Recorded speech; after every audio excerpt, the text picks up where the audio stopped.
Hello বিয়স, আসসালামু আলাইকুম। এটা হচ্ছে আরবের খুরমা খেজুর।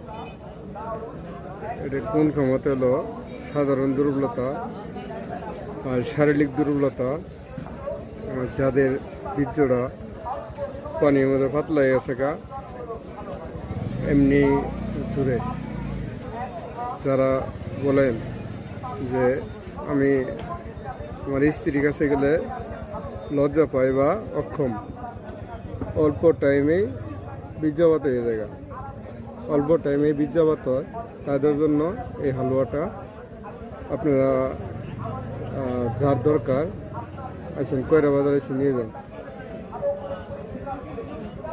দাম সীমিত। যাদের দ্রুত বীর্যপাত, স্ত্রীর কাছে যায় লজ্জা পান নাকি, স্ত্রীর কাছে টাইম সময় দিতে পারেন না, আসেন, খুব ভালো কাজ করে। শারীরিক দুর্বলতা, সাধারণ দুর্বলতার ভালো কাজ করে। আসেন। আসসালামু আলাইকুম।